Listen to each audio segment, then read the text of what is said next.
mu maboko yawe. Nakomeza nkiyumvamo ukuntu nshaka iyo unteruye. Nshobora gukomeza nkumva amagambo wanyongoreye wayambwiye kare. Nshobora kwigumira ahangaha mu biganza byawe. Mba numva nta buryo rero buhari nakureka ngo ugende rwose. Ndumva nta buryo. Mba numva nta n'ukuntu uwo munsi sinzigera nkubona wansize.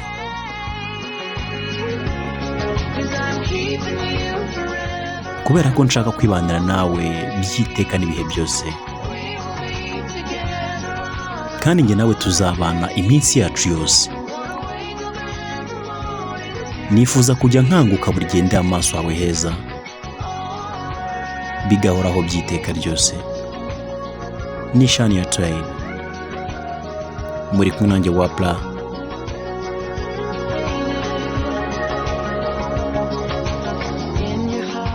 Mu mutima wawe,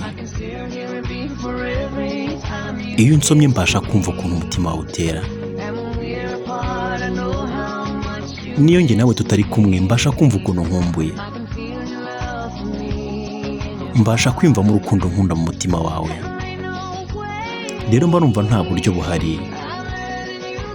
Ndumva bitumvikana ukuntu nakureka ngo nsige. Ndumva nta n'uburyo kandi. Numva nta n'ukuntu kandi uwo munsi sinzigere nkubona.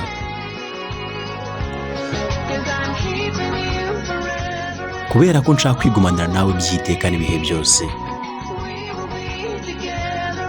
Kandi njye nawe tuzabana iminsi yacu yose.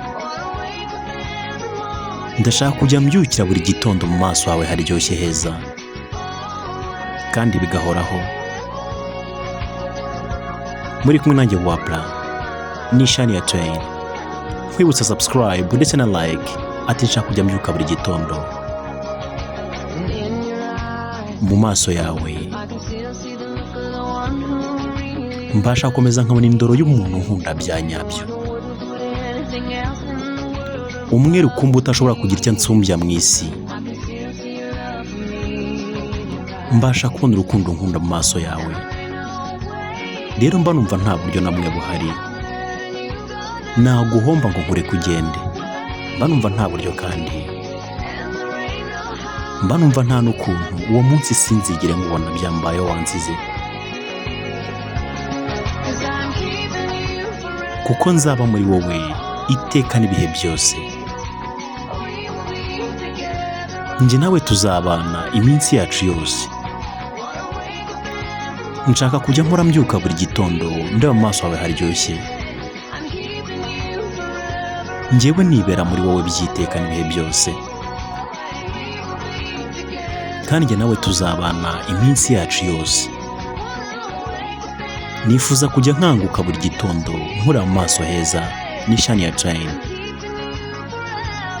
Ati njye nibere muri wowe rwose byiteka n'ibihe byose. Muri kumwe nanjye Wapla.